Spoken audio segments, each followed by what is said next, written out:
Ito guys yung libingan ni April Boy Regino dito sa Metroview, Antipolo City. Ayan, umulan pa. Ayan, dito sa Metroview ito, libingan ni April Boy Regino. Ayan.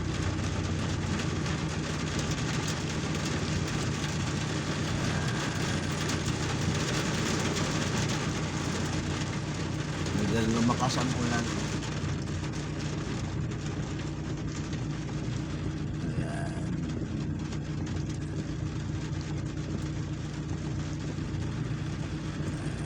Ayan yung dito nakalibing si April Boy Regino.